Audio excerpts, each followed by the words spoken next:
an all-new Dr. Phil. A missing teen. When they find her car, all of her personal belongings were there. Her phone, makeup. She would never leave those things. An unsolved mystery. She had indicated an individual had sexually assaulted her and videotaped it. The surveillance tapes. The sergeant said, "Do you know how long it will take us to go through that footage?" I said, "I'll do it." What happened to that footage?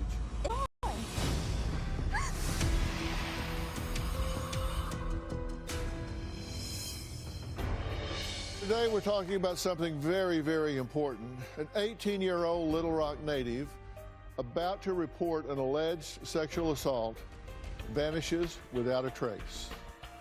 Two teenage girls decide to go hiking in the woods of their small hometown in Indiana, only to be brutally murdered by a killer who is still out there on the loose. Now, those headline-making stories are just two examples of a growing epidemic. Young women, their lives full of promise and hope, go missing. Their fates shrouded in mystery and heartbreak for their loved ones. It's happening all too often. Take a look. Police are searching for a missing 19-year-old woman last seen at a Queens motel. Sources tell CBS 2 she may be a victim of sex trafficking. Nearly a year after 16-year-old Lashaya Shine disappeared from her Aurora home, the FBI has now joined the investigation. Search for missing teenagers is intensifying tonight. Less than an hour ago, sheriff's deputies in Northern California released new information about Pearl Pinson. Abigail Williams and Liberty German disappeared on a popular hiking trail. The last time anyone heard from 18-year-old Ebby Stepek was October 25th. Her empty car was found days later. Well, today we're going to shine a light on some of these mysterious disappearances that have few answers but many burning questions. Now, first, on October 24th, 2015, 18-year-old Ebby Stepek made plans to meet her stepfather, but yet she never showed up and was never heard from again. Seemingly out of the blue, this vibrant young woman disappeared just into thin air. Take a look.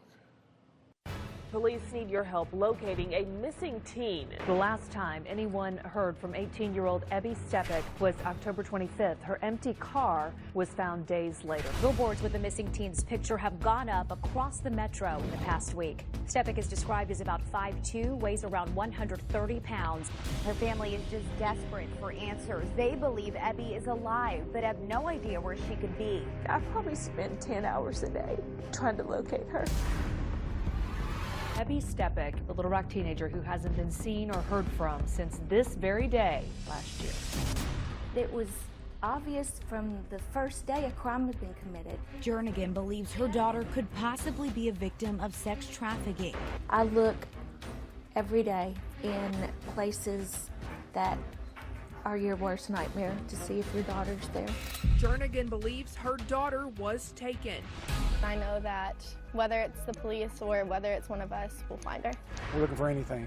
This is not a homicide investigation, it's a missing persons investigation. Ebby Stepek, gone without a trace. Well, on the night that Ebby vanished, she confided something to her stepfather that left her parents wondering.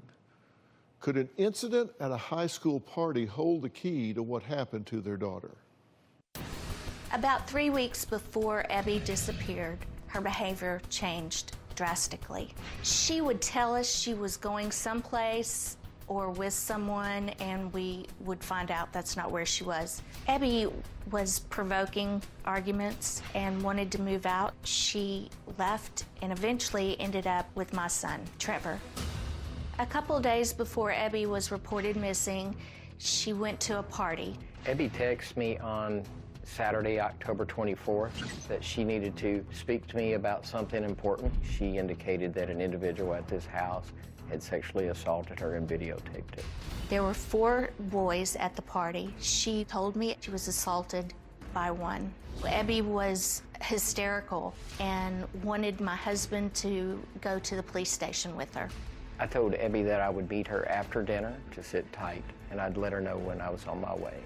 The last question I asked her was if she wanted to go file her police report, and she stated, yes, I'm certain. The next afternoon, my stepson Trevor came by.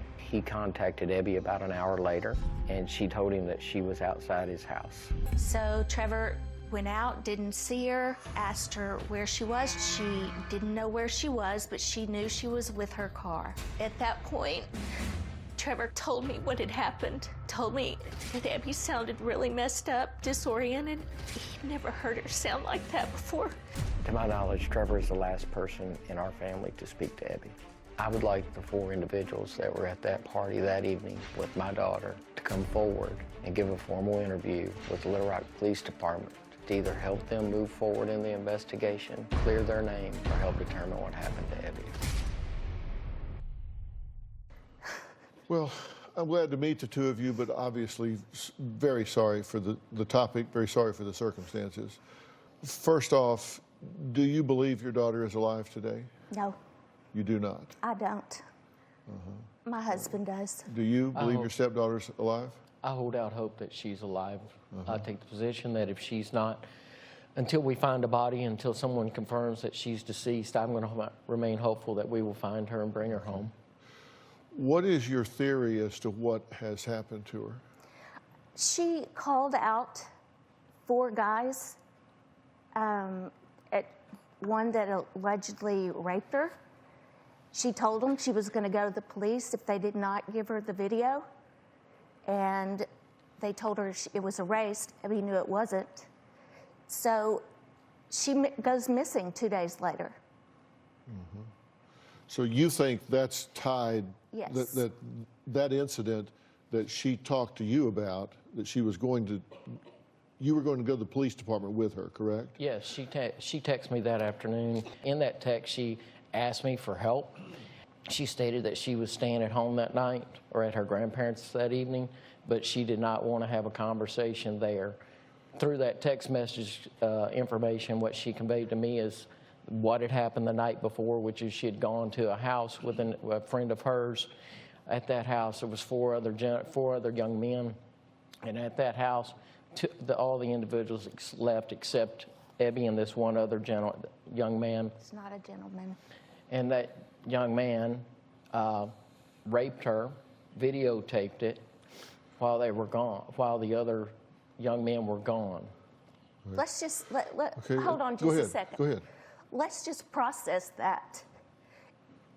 To hear the word rape about your daughter is something most people never think about or ever have to hear. Just that sentence alone. Everything else that follows is, we're asked all the time how we do it, how we function. It's the grace of God that we function. Having daughters, when the younger daughters, I always thought, oh my gosh, when I heard crimes, how would I ever get through that? How would I couldn't comprehend it. Well, we're here. It's us. We're just ordinary, regular people. Yeah, and that's the thing that I want people to understand. This doesn't just happen to people you read about in the paper. No. It can become you. And having been trained as a forensic psychologist, I come at this with fresh eyes, and I want to look at everything from an objective standpoint. And I do consider that this alleged incident, and I have to say alleged because nobody's been charged, nobody's been convicted, nobody's confessed, certainly is a relevant consideration.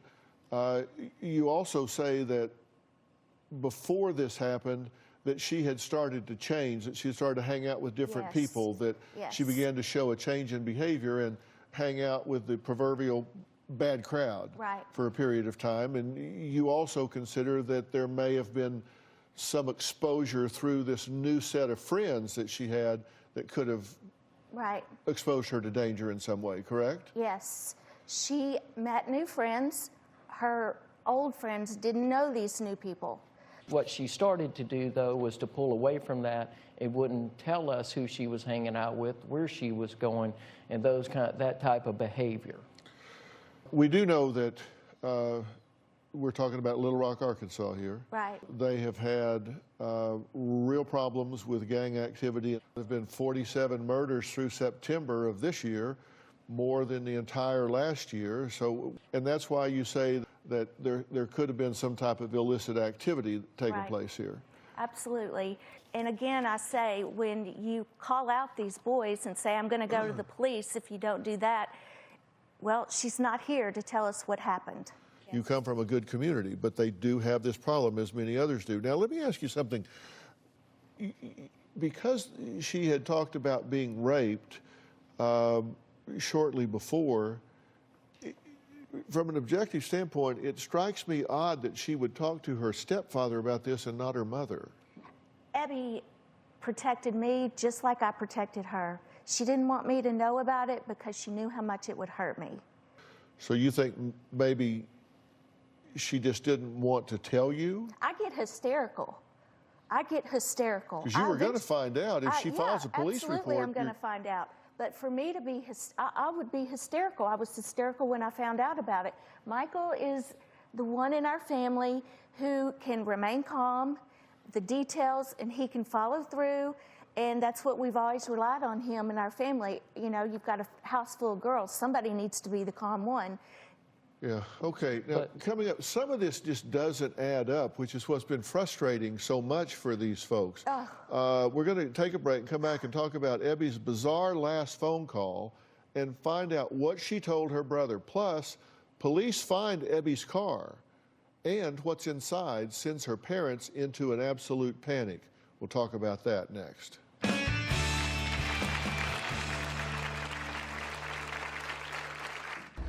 Abby's car was found approximately 3 miles from our house. A neighbor called the car in as abandoned. All of her things were in the car. Her purse, her makeup, that told me immediately someone had taken her. Sigh of relief for an East Texas family after a teen girl who vanished last Sunday was found safe. 15-year-old Heaven Ray Cox was found at a home in Louisiana.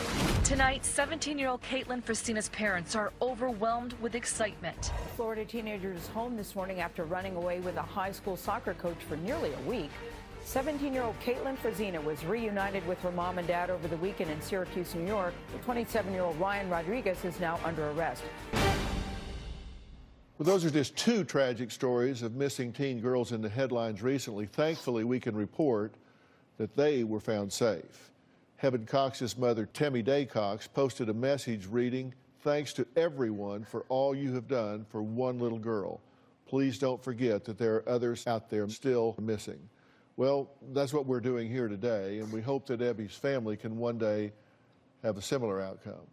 Now, 18-year-old Ebby Stepek vanished after confiding in her stepfather that she had been sexually assaulted and planned to go to the police to report it. Now, after a bizarre phone call to her brother, she was never seen or heard from again. In the hours following her disappearance, her parents held out hope for her safe return. That is, until police made a shocking discovery. 5 days after Abby disappeared, her car was in a park approximately 3 miles from our house. While searching the park on Saturday morning, Trevor and I met the individual that had called the car in several times that week. This individual gave us the name of the security guard that patrolled that park. The security guard has given a recorded statement that he had seen Abby in her car and some other individuals at that park numerous times prior to her disappearance. He also told our private investigator that he had seen that car earlier in the week. He called the police department to come out and take a look at it on Wednesday. He waited for 2 hours. They never showed up. The police did not find the car until 2 days later when a neighbor called the car in as abandoned. All of her things were in the car. Her purse, her phone, all her clothes, her makeup was thrown around the car, broken. She spent a lot of money on makeup. She was a makeup artist. She would have never left her makeup. They also found her contact lens case. Abby goes nowhere without contact lens because she can't see. That told me immediately someone had taken her. Okay, now let me back up to right before this car was found, and I know that that's what caused you to think, okay, she's been taken, right? Because you say she would never leave without those things. She would never leave those things. Abby didn't run away. Her car was in her name. The name was on the title. She could have driven herself away. Right. Okay. But before this, she doesn't show up to meet you. She says, we're going to go to the police station and report this, right? She was supposed to stay at her grandparents' until I called her to meet me. She had stated in a text message to me that she did not. She wanted to meet in person to discuss what had happened and go to the police station. She did not want to do it at her grandparents' house because she didn't want them to know what had happened. Okay, and she was, so you were going to call her when you're leaving? Yes. Okay, so you do that, and they say she's gone to meet you. When I reached out to her, I sent her a text message to let her know that I was on my way, and she never responded from my text messaging. I called over to her grandparents' house to see if she was there, and she said that they told me that she had left around 8 o'clock that night, and she had told them she was going to meet me, that she would be back shortly. But you hadn't told her where to meet yet, so... We had never arranged a place to meet, a time, or anything. Then, on Sunday, at 5:30 p.m., Trevor calls her. She doesn't answer, but she calls him right back, correct? That is correct. Okay, and he says she sounds disoriented and claims she's lost. But then she says she's actually parked right in front of Trevor's house. Right. Well, so he calls her the first time to find out where, reaching out for her to find her. She calls him right back, and he says, hey, where are you? She says, I'm outside your house. He says, oh, okay, I'll be right out. He hangs up and goes outside. She's not there. He calls her back a second time. She answers this time, and it's about a 4-minute conversation of where he's trying to determine where she is and what's going on. She tells him that she's in her car, she doesn't know where she is, and that she's messed up. Mm-hmm. He gets off of the phone after he ends that conversation to call me to see if I can track her through the Find My iPhone application, in which I could not. So that was the last phone call with her, and it lasted about 4 minutes. Yes. I asked Trevor, was she drunk or high? And he said no. She wasn't slurring her words, but she did not know where she was. Okay, so she was in some altered state of consciousness. Yes. In a state that she'd never been in before. Okay, now, when they find her car, the car had been left running. Yes. And it had run out of gas. The battery was dead, so it had been sitting there long enough for the battery to go dead. And all of her personal belongings were there. So it sounds as though she had been snatched right out of the driver's seat. I mean, who would not turn their car off, right? I know. And to run out of gas at idle takes a long time, so it had been sitting there a long time. Right. And all of the things that were essential, her contact lens, which she needs to see, purse, all of these things are still there. Are left in the car. I knew instantly someone had taken her. And what's significant about this Walmart here? I asked if we could get the Walmart tape and look through the footage. And do you know what the sergeant said to me? What happened to that footage?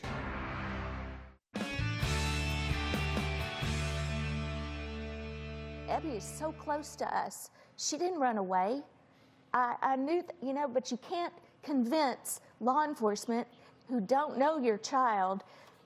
You try to convince them that you do know her, that she is not a runaway. Someone took her. It's obvious when you walk up and you see the car. They wouldn't let us come up there when her car was found to look at it. She could have driven away. Well, Like I said, car was in her name. Yes. She had it. She could have driven away. This conversation with her brother was on the 25th. On the 28th, her cell phone pings on a tower. Yes. The cell phone tower is in a wooded area surrounding a park, right? Well, there's two stories there. The first ping they did, they put the wrong number in and told us that she was in 30 miles away, and they took us to exactly where her phone pinned. It was in the middle of the woods of a deserted area. when we don't know anything and we're trying to find our daughter, and I thought, okay, then something, if this is where she was, there's no way in the world she would be here.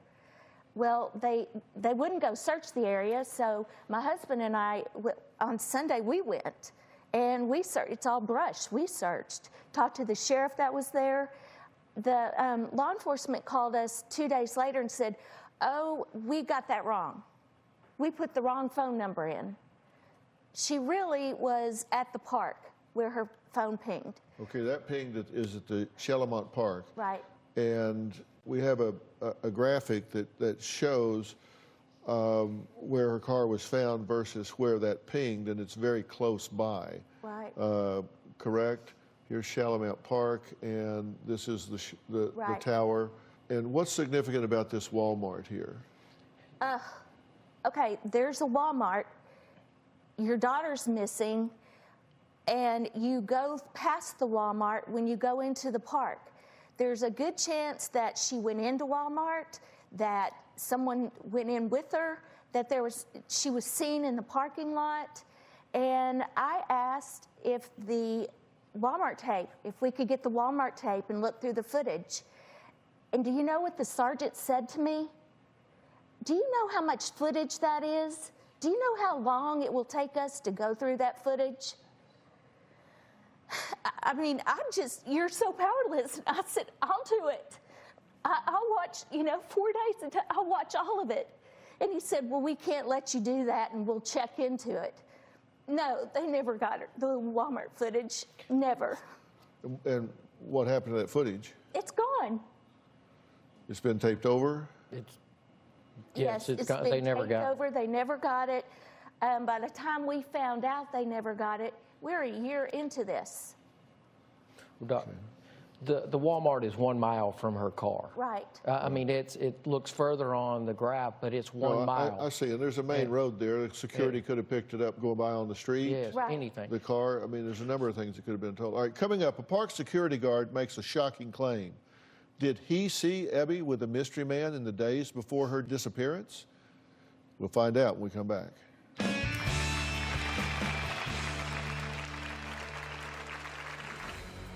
You're sure it was Ebby? Yes, sir. They were hugging, kissing back and forth back there. Which individual was the one kissing and hugging Ebby? Closed captioning provided by... I believe Ebby is still missing because of the initial mistakes made by law enforcement. We were bringing the police phone records. We were doing all the legwork. The detective that questioned us, we couldn't convince him that she didn't run away. Ebby's car was in her name. Ebby could have driven herself away. My family, we felt we were hitting our heads against brick walls. We could not convince law enforcement that foul play was involved. So we hired 2 private investigators. Law enforcement wouldn't answer their calls, wouldn't take their emails. Our investigation was mishandled for the first 8 months of Ebby's disappearance. Well, Ebby's parents say before she disappeared, the high school senior was a normal teenager, rebelling against her parents' rules. True, she made some changes before in the months leading up to it. Right. They say they're not sure exactly who Ebby was spending time with in the days leading up to her disappearance, but the security guard at the park where Ebby's car was found says he saw Ebby with several men in the park days before she went missing. Take a look at this interview from Crime Watch Daily with Chris Hansen. About 5 months after Ebby goes missing, he visits security guard Guy Hooper, the man who reported Ebby's abandoned car at a city park. We tracked down Guy Hooper ourselves, and he gave us the shocking details about seeing Ebby with 2 young black men in the park only days before she disappeared. It was late evening. I advised them everybody to leave the park, which they did. Then a few days later, I run into her again with another young black gentleman. This time they were in the back seat of the car. And the third time, she was back with another couple of gentlemen. And you're sure it was Ebby? Yes, sir. Yes, sir. After I saw the pictures of her later on, of course, I didn't have a name at the time. And Hooper says he notices one guy in particular, who he says is there all 3 times. They were hugging, kissing back and forth back there. Do you remember what these guys look like? Especially the one that she was close to. Do you remember in your head? Yeah, he's about 5'6", 5'7", had long dreads. And his eyewitness account is about to go ballistic when we show him what we've brought along with us. I want you to do me a favor. There was a bust involving sex trafficking that took place in Louisiana. But the individuals, many of them who were arrested, have connections to Little Rock. I want you to look at their mugshots and you tell me if you recognize any of them. Again, if you don't recognize anyone, you don't recognize anyone. But if you do, just let me know. Yes, to this middle one on the top and gentleman on the left. Which individual was the one kissing and hugging Ebby? This gentleman right here. The guy with the dreads? Yes, sir, the guy with the dreads. How positive are you? About 70%. But I'm pretty sure this was a gentleman that was directly with her. When I saw that arrest, I called law enforcement. Can y'all talk to them? Do they know Ebby? And again, the first crew of officials, law enforcement we had on the case said, why? There's no reason to go talk to them. Can you tell us that she knows them? Is she? And I said, because he's from Little Rock. There's sex trafficking involved. Why won't you go talk to him? I finally, at that point, started talking to our Assistant Chief of Police, Wayne Bewley. He's changed our life. He's changed this whole investigation. Did you believe the security guard? I believed, there's parts that I believed, there's the parts, I don't believe those were the boys with Ebby. He was shown another group of pictures, and he couldn't recognize them. He couldn't call them out of the picture. He could not identify them in an official police lineup. But Little Rock Police Department, while these individuals were still in jail waiting to be released on the charges out of Louisiana, they did go down and interview those individuals, and they did interview some of the females that were involved in the sex trafficking charges down there. And Little Rock Police Department has that part of the investigation. I don't know what the conclusion is at this point with them. But they didn't give up anything about Ebby, and none of the girls that they talked to Little Rock seen Police Ebby? Department has not communicated to us exactly what their findings are. Okay. All right. So, but he was not although he picked them out when he was shown that piece of paper, he was unable to pick them out of a lineup. Right. Okay. Do you think she was hanging out with this type of individual recently in her life? Were these the new kind of friends she was hanging out with? I don't know. I don't know.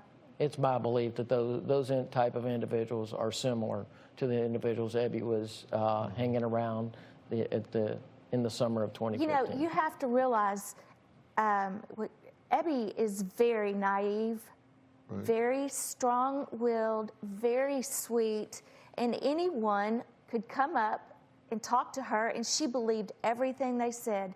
Ebby has always loved fiercely, and she didn't understand when other people didn't love her back in the same way. So, you know, anybody could have introduced themselves to her, could have manipulated a relationship with her at any way. I mean, anytime. All right. Well, coming up, 2 years have passed since Ebby's mom says her daughter dropped off the face of the earth. Could Ebby be imprisoned in a sex trafficking ring? We'll tell you why that's one theory when we come back. Less than a month after Ebby had disappeared, I was contacted. They said that they had my daughter and she'd been sold for $25,000. Closed captioning provided by...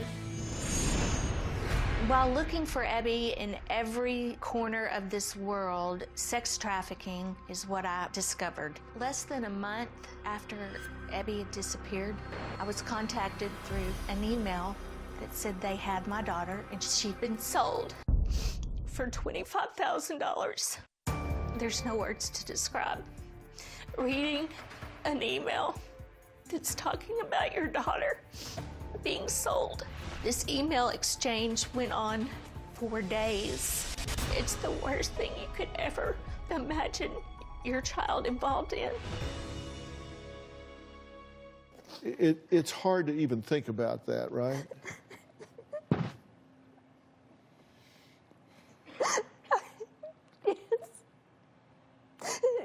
Yes. Do you have any theory as to who was emailing this to you? No, it was a scam. I get a Facebook Messenger message from a lady that says, I've got an email I've found off my boyfriend's computer, and it talks about your daughter, Abby Stepek, being sold for $20,000 or $25,000, and take the bitch out of the, get her out of the country because people are looking for her.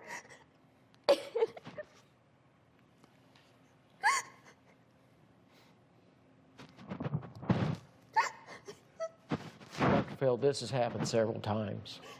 It occurs over and over. We've had 4 or 5 different instances where people have reached out to us and allegedly had her, wanted money to be sent, those type of things. And there's some really cruel individuals out in this world. Well, it's really sick, and I'm sorry that you've been subjected to that. But you do know, even though these are people that are lying to you and deceiving you, that sex trafficking is a very real thing, Yes. and that gangs are involved in this, and Yes.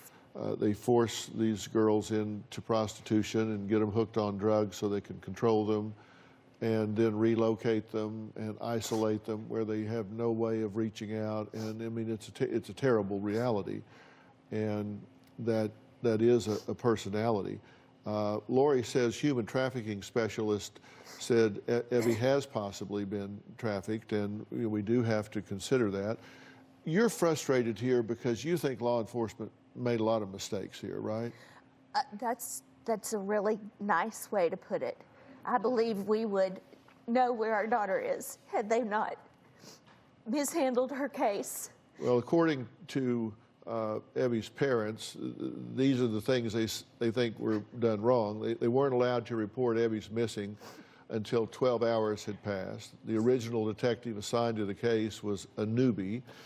Park security guard was to alert the police about an abandoned car, but the police didn't follow up for 3 days. The police did not make a connection that it was Evie's right away, despite her name being listed on the title. And police did not retrieve the dash cam video of a security guard who patrolled the park when Evie's car was found. And police did not review all Walmart security footage 1 mile from the park. And now the footage has been deleted, and the police did not formally interview all the boys accused by Abby of being involved in this sexual assault before. Now, they're not here to respond, and I don't know what happened, but I can tell you this. My experience with law enforcement has been that they're men and women with sons and daughters just like everybody else, and they're caring and dedicated people. If there were mistakes made here, then there may have been mistakes made here, but I know that nobody sought to hide the truth from y'all. Maybe it was lack of experience or whatever. Say that again. That's not true. They did hide it. They did lie. Well, you say that there were things that they didn't tell you. Was there a reason they didn't tell you? They looked at me 30 days, looked at Michael and said, well, we just thought she'd show up. And I asked them, well, what do you think now that it's 30 days in? Well, she's either out of the state or she's dead.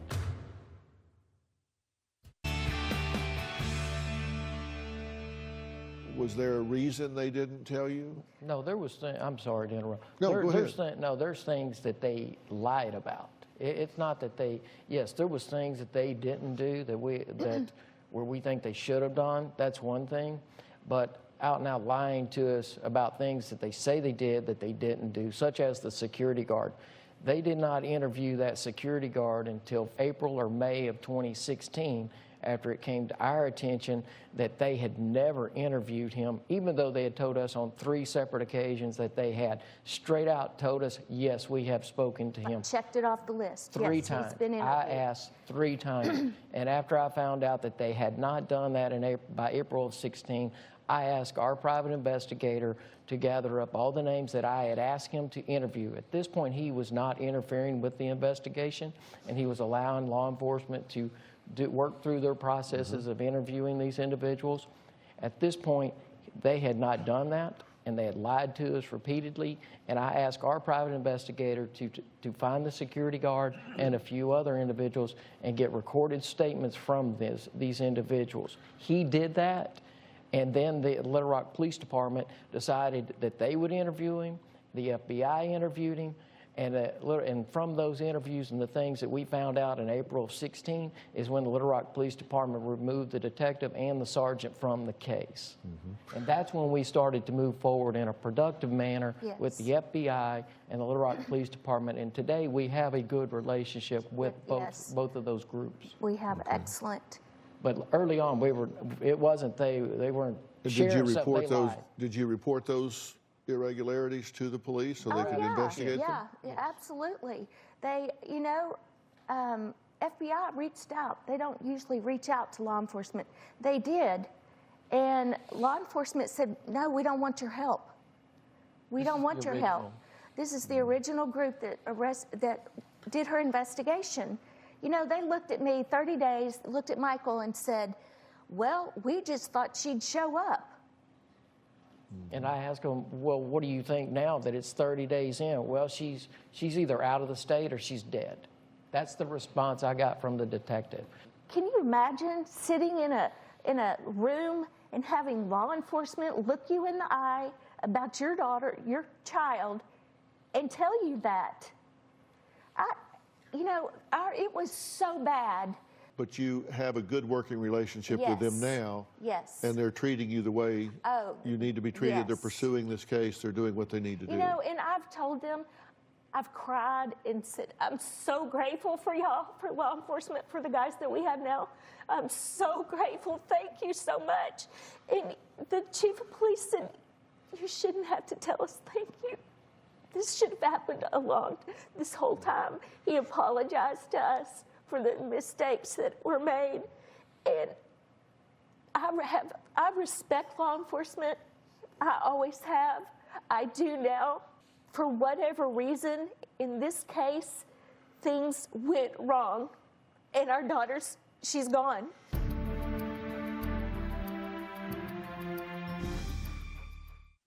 Closed captioning provided by 3 beach houses, 3 renovation teams. Summer's hottest renovation competition returns. It's time to battle on the beach and draw a line in the sand. Battle on the Beach, all new tonight at 9 on HGTV. Hey, babe, what's up? These singles have finally met the one. I want to get on with my life, and I want you in it. But never in person. After 12 years, Josh and I have never met. What if we don't click in real life? Until now. 7 couples will put their virtual connections to the test. You'll be living with your person. But will reality mean true romance? We have a beautiful love story. The Never Ever Mets, all new Friday, 8/7 Central. When I woke up this morning, and you were the first thing on my mind, I wasn't prepared for this.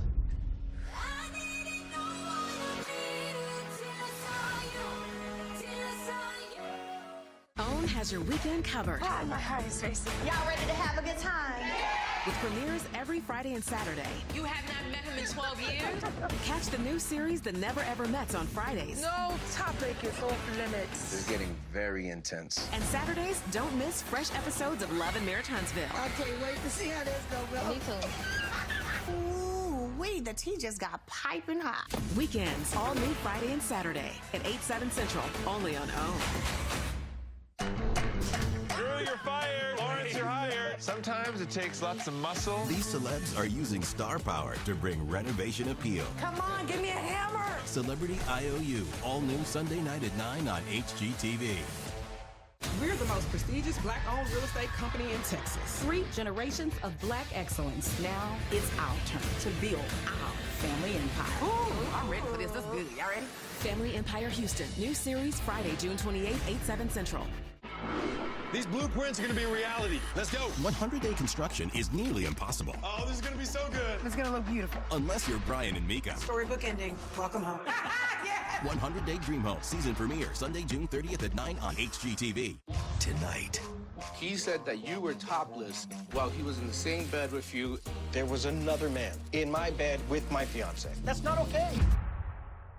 Love in Paradise. All new tonight at 8 on TLC. Oh, my God. If he's a part of a bigger scamming ring, you got the wrong American. 90 Day Fiancé, Happily Ever After. All new Sundays at 8 on TLC. That's the dude you chose. That's the dude you chose to be a friend That's with. the dude you had 3 kids with, 4 kids with. As nice guys, we get the short end of the stick. What? Love and Marriage Huntsville. All new Saturday, 8/7 Central. I've never flipped a house. I don't know what I'm doing. We pulled out my retirement, 401k. If it goes south, it could ruin us. If they don't know a little something, they're about to learn a little something. What you're looking at doing with this house seems impossible.